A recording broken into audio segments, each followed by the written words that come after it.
Welcome to the Speak with People podcast. My name is Jason Rates. I'll be your host, and I'm joined by my co-host, Mr. Dennis Poulet. How are you, sir? I'm great. Been a long time. It's been a long time. Thank you so much for joining me today, Dennis, and thank you for joining us on today's podcast episode. As you may remember, this podcast exists because words matter, and we believe healthy communication is oxygen for your relationships and your leadership. So whether you communicate one-on-one, on a team, from a stage, or from behind a screen, we hope to challenge you and encourage you to communicate in healthy ways, because we know when you do, your world will change for the better and the world will change. So today, Dennis, we're jumping into a podcast episode about how do we get rid of the nerves before we speak publicly?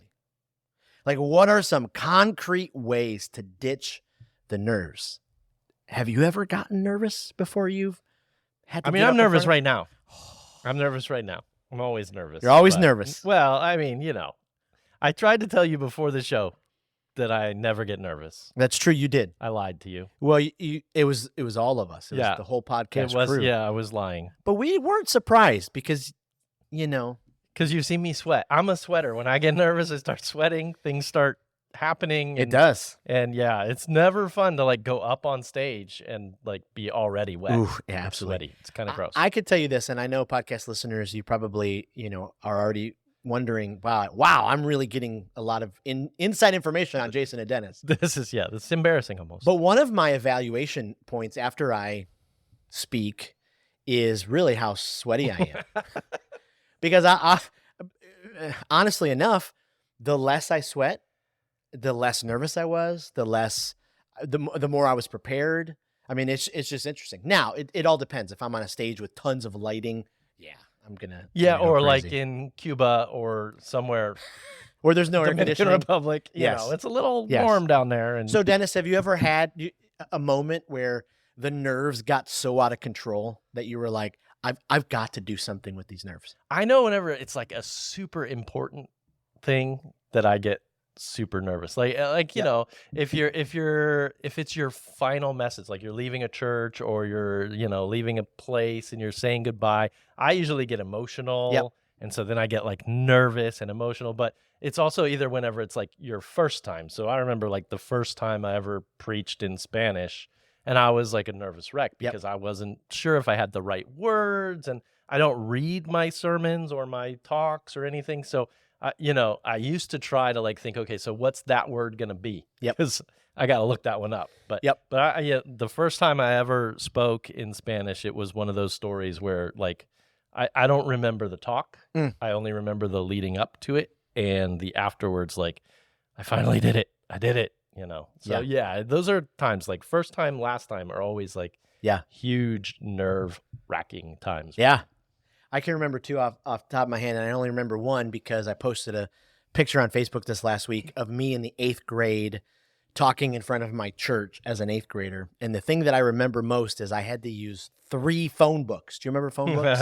Remember them? I mean, they were this thick. I had to use 3 phone books to stand on so I could actually see over the lectern. But once I did, I can remember being so nervous that my hands just shook on either side of the thing. The other one that really comes to mind is years ago, I had just dreamed for a long time to speak at this retreat center called Spring Hill. It's in way up here in Michigan in the upper part of the Lower Peninsula. And it's a big camp, 1,000 students a weekend. I had just dreamed of being there, and I finally got the invite. And I worked myself up so much with all the, what if it doesn't go well? What if you mess up? What if they don't relate? What if they don't like it? I did all of the things that you're not supposed to do because I didn't put the audience first. I put myself first. And I was so nervous. I mean, I was so nervous.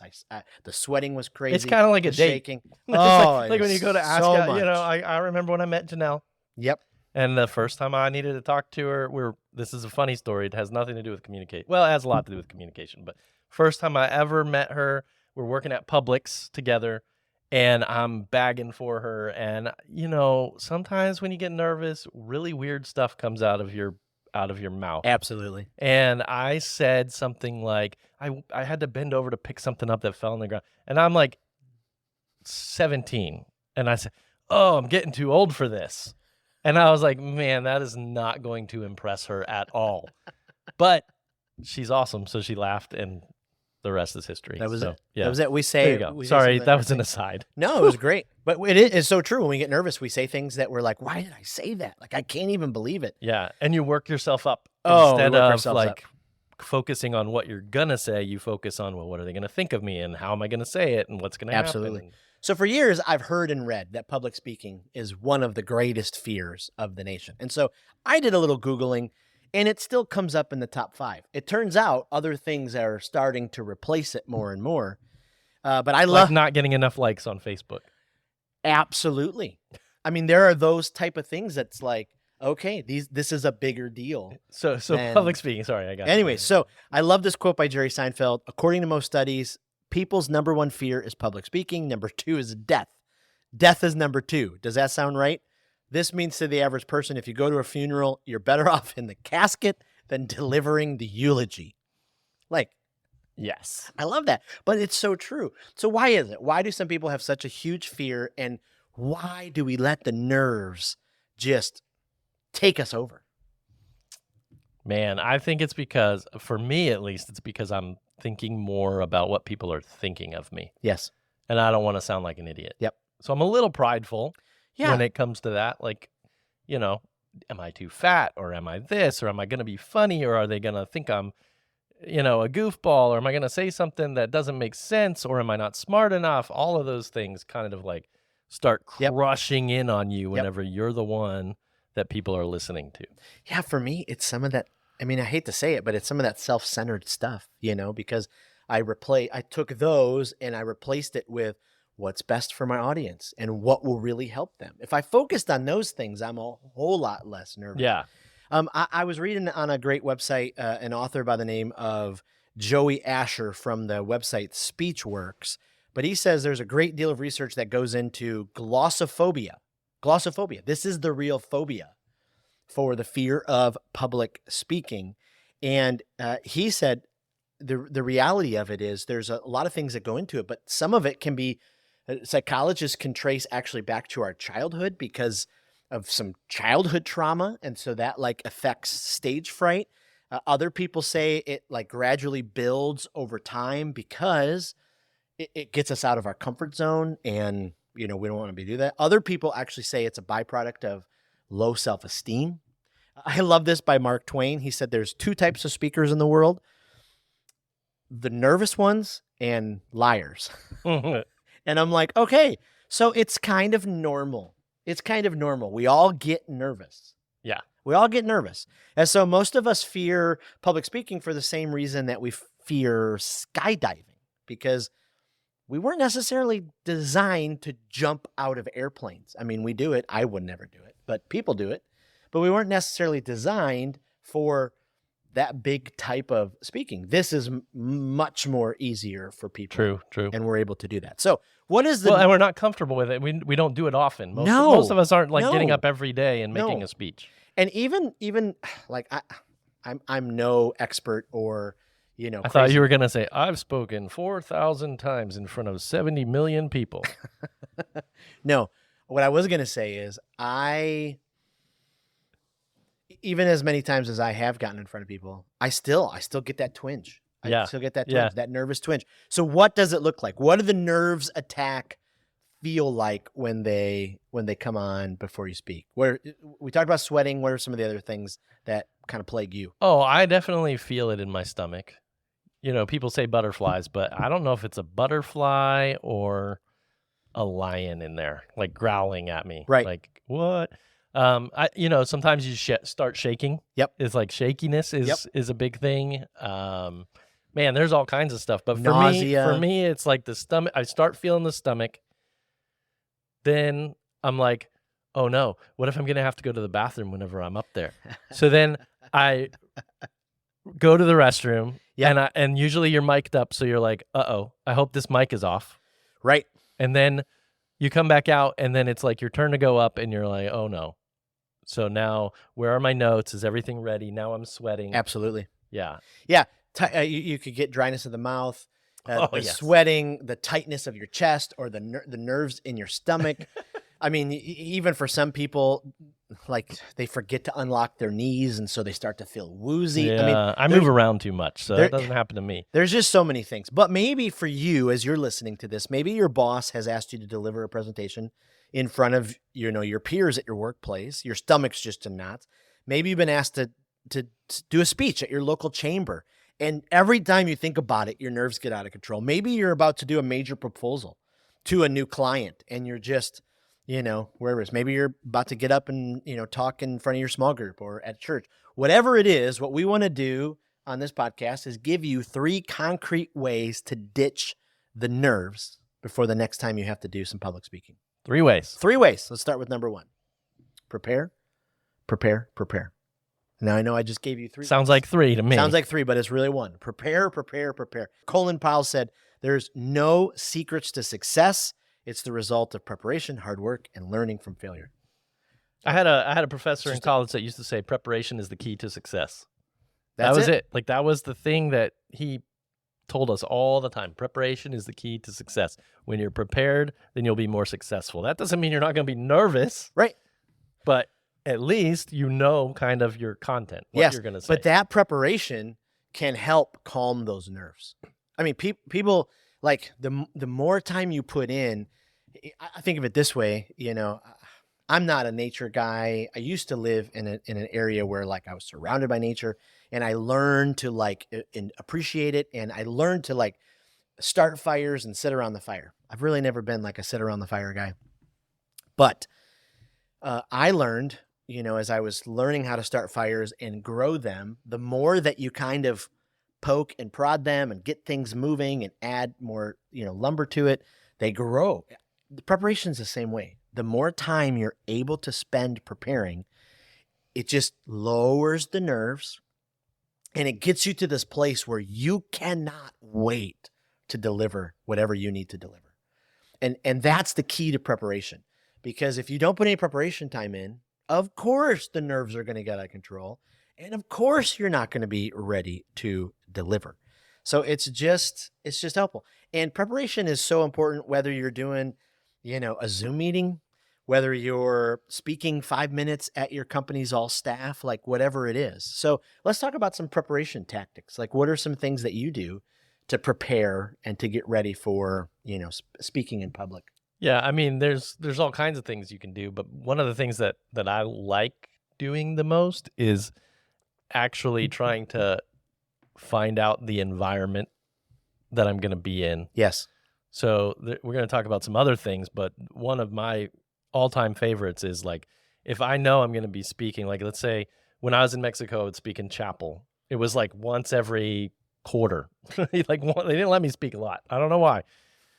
I'll have some conversations about that later. But they let me speak, and I'd be like, okay, so how am I going to do it? And then where am I going to be? Like, where is the chapel going to be? Because we had 2 different places that chapel would be. So if it's going to be this auditorium, then it's like, I know I need to prepare this way. And if it's going to be this other auditorium, then I can prepare the other way. Yep. So I would actually physically go to the places. And it's not, you can't always do that, but try to get a lay of the land. Where are people going to be sitting? Where am I going to be coming up from on, when they come up on the stage? Where am I going to sit? All of that stuff kind of, like, just helps you get that visual of how is it going to be whenever you're speaking. Obviously, like, you can't always do that. Yep. But when you can, man, that's what I do to prepare. I try to take everything that I can and figure out, okay, this is what it's going to be like. Even when I'm invited somewhere, I'll try to sneak in before the event starts and kind of see what it's going to be like. I think that's so incredibly helpful, just to be able to help visualize what it's going to be like. What does it look like? What are the lighting going to be like? Because nerves usually come from the unknown. Right. So if you have something that you can, like, reduce the amount of things that are unknown, then all you really have is, your performance, and you can control a little bit more of what you're going to do based on what you see and what, your environment. So, yep. And I think if you can't do that, it's so important to show up as possibly early as you can. So at least if you can't see it way ahead of time, go early, get a lay of the land, walk around the room, just experience it as much as you can. Yeah, for sure. That's just huge. Well, let me add to that. One of the things that I do, and it's just something I've called the clarity box. I really wish I had a better name for it. So maybe we can do like a brainstorming session sometime. But I've created a clarity box, which was really for me like one of the secret sauces to my preparation. Anytime I deliver a message or a Facebook video or a reel or a message at a church or whatever I'm doing, I always use a clarity box. And so what I thought I'd do is just kind of walk through the box. Now, I'm typically not a box kind of guy. Like no one puts baby in a box, like I don't. I think that's corner, but okay. I got it wrong, but thank you. You got it. I love you. It's okay. You went up to the fact checkers. We got it. But you got to think outside the box. You got to think outside the box. That's where you were going. But for this situation, I really like having the box because it keeps my message clear. Because for years, for me as a speaker, I never struggled with keeping people's attention, telling stories, giving them content, but it ended up being over here and over here and over here. And then things, it was everywhere. So for me, what really helped ditch the nerves in my preparation is coming up with a system that before I communicate anything, like I've worked through it. So here's for me. It starts with the 30,000 foot view and it kind of works itself down. Kind of think of it as a funnel. You start with the bigger thoughts and then you're going to kind of hone your message down. So for me, it starts with a word. What is the one word that sums up what this, speech or presentation or message or whatever is about? And sometimes it's a couple of words, but what is that word? And then I have a central idea of that word. So there's word, there's a central idea. So, okay, what's the central idea? So let's brainstorm right here, right where we're on our podcast. Oh boy. So give me a topic. We didn't talk about this beforehand. So okay. Let's talk about hope. Hope. Okay, fantastic. So hope would be your word. And then now you kind of go down to a central idea of hope. And so what would be our central idea? Like, does it have to be super specific or is it just like coming out of the word hope? It's getting more and more specific as you go down. Okay. As you go down. So like hope is not just, how about hope? And then our central idea is something to the effect of hope is not a fairy tale. It's a very real, It's a real thing. Okay. So then we will go to the no. So then I actually have a chart. And if you want to see this or you want it, you can email me, jason@speakwithpeople.com. I'd feel free to email it to you. So we have the word, we have the central idea, and then we have the no. What do we want people, what do I want people to know about the central idea? Okay, so it's KNOW, no. KNOW. So now what do I want them to know about hope? And hope is just not, Hope is real. Hope is real. That's what I want them to know. Perfect. Then to the do. So now it's the word, the central idea, know, and do. What do I want them to do with this information? Like as soon as they hear it, I want to give them some. So what do we want them to do with hope is real? I don't know. Okay. Live in hope. Live in hope. That's your do. That's Act perfect. on hope. I don't know. So then I'm taking that information and I'm writing my big idea statement after that. Because for me as a speaker, I want to create a one sentence, short, memorable, repeatable, and applicable sentence. So when they walk out from listening to my presentation, when someone asks them, what was it about? And they say things like, oh, it was funny, or it was so deep, or it was good. I want them to be able to go, It was about that one time whenever he was in high school. right. I want them to be able to give that sentence. And so then I write that sentence about hope, for whatever it is. So I just work down all of the things. So after the big idea, then it would be my sub big idea points. It's getting kind of crazy. Sub big idea. Okay. And typically I'm a 3-point guy. It has worked since the dawn of time. There's a reason I think why some of the best plays are in, 3 acts. I mean, stories have a story arc to it. And so I write those out. And then at the very end, then I write out what are some experiential moments that I want to bring into this, or some stories. So then right then and there, I have everything that I need before I even walk into my preparation. Then I take that clarity box, then I go and write it. I create my slides. There's other podcasts we're going to do about that.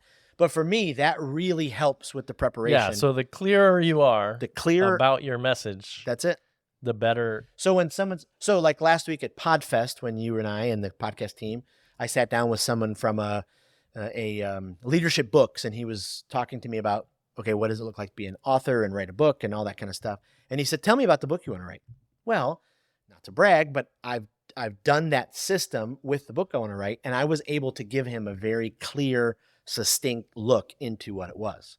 And I think that just separates clear speakers, and presentations from people who didn't prepare and didn't really get everything as focused as possible. And that helps with nerves, because then you know where you're going. And a lot of the stuff, like, I mean, I know some of us are perfectionists.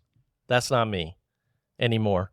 I'm a recovering perfectionist. But I know that sometimes we want the speech or the thing that we're going to say to be perfect and exact. Right. Exactly the way that it is on our Google Doc. Yes. And then we get up in front of people and we forget half of it. Right. Or we start chasing rabbits. And to know exactly what it is that you want people to walk out with helps you whenever you're nervous, because you know that no matter what else you say, yep, even if you mess it up or you forget that really cool story that you thought of like for 3 weeks that you were going to include in there, yep, nobody else knew. Yep. Nobody else knew that it wasn't in there whenever you're done. Right. So you can mess up a whole lot whenever you've got the bones and you know exactly where you're going with it. But because of that preparation, you're so right. If you have the clarity intact and you're focused on that, it's just going to lower those nerves. So prepare. Second concrete way, practice. I talked about Alan a little bit too soon there. Sorry about that. Practice. We're talking about practice. But practicing is so important. I love the great quote from the great Dunder Mifflin regional manager Michael Scott. He said, sometimes I'll start a sentence, I don't even know where it's going. I just hope I find it along the way. That if we go into giving our presentation or speaking with that type of mindset, no offense, Michael Scott, we are not going to succeed. But if we prepare and we practice, we're going to be so ready to get up and deliver. Yeah. Yeah, and you got to practice with all the things that you're trying to use. Yes. So like if you have if you have an object lesson, you need to practice that. Right. Like you don't want to get up in front of people and throw balls at a mirror and have the mirror not break, right? Like if that's the whole like punchline of the entire thing, you kind of want to practice that. You got to make sure the mirror breaks. Yeah, like and yeah, so it's a very real example. If you know us, you know what we're talking about. If you don't, come to the Next Words Matter. Come to the Next Words Matter night. But yeah, you're so right. Like if I practice reads of it, so here's a simple way to practice, because I think there's kind of a rhyme and a reason to it. And so here's just what I do. If it works for you, great. If you find your own, great. But for me, after I'm done writing everything, I then read it 2 to 3, 4 times. And then I'm just kind of doing quick edits. I find things, and I write it out word for word. I may not always read it word for word, but it just kind of helps me get into that process. So then I read it. Then I say it out loud. I speak it out loud. So I'm kind of going through it, and then I do that a couple of times. And yes, this is tedious, but it's so important to the process of becoming a clear and focused presenter. Mm-hmm. These practices will really help you ditch the nerves. And you're still they'll help you get to the point where the nerves, every time before I get up, I still feel it in my stomach. But because I've done all of this, it goes from, this kind of much, I would much rather have nerves that have to do with the audience than nerves that have to do with my content. Yes. Because when I have nerves with my content, then the nerves from the audience are so much bigger. Absolutely. If I know I'm just standing up in front of people and I want to make sure I deliver something great, and I want to make sure that they're smiling and laughing and we're all having a good time, that's a completely different nervousness than being like, am I going to be clear about my message? Am I going to remember what I was trying to say? Especially when you have an important message. Yes. Like I think that preaching is extremely important. So whenever I'm preaching a message, I want to make sure that I know that content. Like, Right. I don't want to mess up. I Right. don't want to be like, oh, the Bible says this and it doesn't. Yep. But if I'm, and if I'm in front of my class, I want to know that I'm teaching the Yep. right thing. But I would much rather be more nervous about the people than I am about the content. Like, if I know the content like the back of my hand and I've practiced, Yep. then I can most certainly get up, and now I'm just in the almost like in an entertainment mode where I can, okay, hey, this is what we're going to talk about today, and let's go. And then it's just me becoming comfortable with the crowd more than trying to become comfortable with my content that's in my brain or with the slides that are going to Yes. go across the screen Yeah. or any of those kinds of things, Absolutely. or the object lesson. I love that. So if you read it, you get up and speak it and say it, and then you actually stand up and you start to practice to deliver it. One of the great things is stand in front of a mirror. I mean, I've read this on so many speakers and presenters that, I mean, so many people like look for, some of those kind of things. Or nowadays you can just record yourself doing it and just watch record yourself. it. Put your phone Or up there. like Ryan Leake talked about in earlier podcast on this podcast, he talked about, watching yourself on mute. Yeah. So record it and then watch yourself on mute and just see, like, am I smiling? Am I looking at people? How am I using my hands and gestures? So you read it, you speak it, you stand up and actually practice it. And then lastly, if you have slides or different objects that you're bringing into it, like, make sure you practice them. Make sure you practice them. Yeah. It's so incredibly important because you'll be able to do this. So, And another thing that I would say too, like one thing that I used to do too, is I would read what I was going to say. Like, I would read the speech out, but record it yes. on an audio recorder. Yes. And then, like, for, a couple of days, I would listen to it and I would get it down, okay, this is the flow. Yep. This is where I'm going with it. Then it makes it easier to remember the illustrations. Absolutely. Because sometimes you get the points, but then you forget the illustrations. And so you're like, okay, I really want to remember this story. So if I read the whole thing, then I know where I'm going Yes. with that story. And I listen to it and it gets in the brain. And I don't know much about brain science, but I think there's like a groove that it ends up just like repaving that Yep. way. And then you get up in front of people and you're like, I've already heard this 6 times. So You're ready to go. I'm pretty good at You're it. ready to go. And we'll talk about this on a future episode, but should I memorize it? Should it not be memorized? Should I read it? Should I not read it? But you're exactly right. And that kind of leads us into our third point, our third concrete way to ditch the nerves. We just have to breathe. We just have to breathe. Breathe. So you've done all the work. You've rehearsed it. You've practiced it. You've written it. Now you just have to breathe. Breathing is so incredibly important. I tell this to people that I coach all the time. I mean, if they're in a nervous situation, just breathe. Big, deep breaths in, big, deep breath out. Do everything that you can. And when you're doing that breathing, turn everything else off. Put the phone down, shut the laptop, sit up straight, because there's just something about the breathing process when you breathe in and you breathe out that just helps bring this calming, this Like calming the Karate effect. Kid. Like the Karate Kid. Breathe in, breathe out, Daniel-san. If you've never gone to the speakwithpeople.com website, if you go to our blog on the website, every single week on Mondays, we publish a leadership article that I think are just really, really helpful. And we published one a couple of months ago actually on this. It's called Optimizing the Brain, Optimizing Your Brain. And in it, our author, Caitlin Neal, she wrote about the 3-2-1 focus tool. And this is just a huge tool that you can use before you get up and speak what you're doing. And so this is just a short 3-step process that kind of forces your mind to think practically by using your senses and your powers of observation. So kind of what it does is your brain engages in your frontal lobe with this 3-step process, and it kind of helps remove all the other stuff that we talked about in the beginning. Oh, what are they going to think? Are they going to laugh? Are they going to like my content? Am I sweating too much? It kind of removes so much of those kind of things. And so this will allow your frontal lobe to gain back control so you can think clearly and logically, which is so incredibly important. So 3 steps to the 3-2-1 focus. 3, look around your environment and list 3 objects that you see. Okay, so 3 objects. So, okay, I see the microphone. I see the camera. I see Christy on the couch telling me I'm not going to have many minutes left. But that's, okay, 3 objects. And then 2, Listen closely and pick out 2 distinct sounds that you hear. Okay, well, 1, I have tinnitus, so I always hear a ringing in my ear. So that's 1. And then 2, I think I heard a cat a little bit ago destroy something upstairs. And then 1, take a deep breath through your nose and identify 1 scent that you smell. Oh boy, I just smell freshness. But these are great tools, especially 15 minutes. When you're speaking to youth groups, though, you might not want to do that last one. You might not want to do that last one. But these are great tools. 10 minutes, 15 minutes before you're about to get up and do the presentation, speak at a youth group, get in front of a class if you're a teacher or professor. You can even do this. Like, let's say you're at a thing at work and they break into groups and you're waiting for your turn and you're like nervous. Absolutely. As can be. You could probably do those to kind of focus on what you're trying to focus on. Absolutely.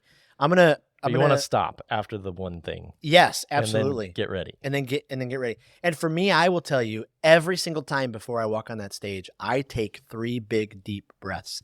And what they do is they just really help calm the last bit of little nerves. Because then, like we talked about before, you're ready. Like, you're almost ready to explode because you've gone over the content. You've gone over everything so many times, like you just can't get up. I know we titled this 3 concrete ways. I'm going to give a 4th. Oh, boy. Bonus. And it's going to be quick. Here's the bonus one. You just got to keep thinking about your audience. Because the more you think about them, what's going on in their lives, how this is helping them, how this is going to give them hope or encouragement or challenge or whatever I'm presenting, just keep thinking about them. Maya Angelou, I think I pronounced that correctly, she said, I've learned that people will forget what you said, people will forget what you did, but people will never forget how you made them feel. And that's so incredibly powerful. I'm a quote guy, so I have one more quote. Gerald Ford said, if I went back to college again, I'd concentrate on 2 areas, learning to write and to speak before an audience. Nothing in life is more important than the ability to communicate effectively in front of people. It's just so incredibly true. So those are 4 concrete ways to help you ditch the nerves before you have to get up and speak to your company or your church or your youth group or your class for the next time that you have to get up. I hope those are helpful. Awesome. We just can't thank you enough for joining us on today's podcast. We hope that you will join in online and join our community. I don't know if you know that we have a Speak with People online community. If you search on Facebook, Speak with People public group, you'll find this online community where every single week we're posting articles and podcasts and videos and helpful tools to help you become a more healthy communicator. I also, before you leave, wanted to make sure that you remember about the Speakers Conference. I can't even believe it's coming up next month, March 21 to 23, thespeakersconference.com. I'm excited to join in together with other leaders as we learn how to communicate so effectively, so compellingly, that our audience leans in to hear what we have to say and what we have to present. So again, thank you so much for being a part of this podcast. Dennis, thank you for joining me today. Like always, incredible information. But this podcast exists because words matter, and we believe healthy communication is oxygen for your relationships and your leadership. So whether you communicate one-on-one, on a team, from a stage, or from behind a screen, we hope that you were challenged today, encouraged, given hope that the next time that you present in front of a group, you can help ditch the nerves by grabbing hold of one of these concrete ways to do that. Well, thanks again, and we'll see you next week. Bye.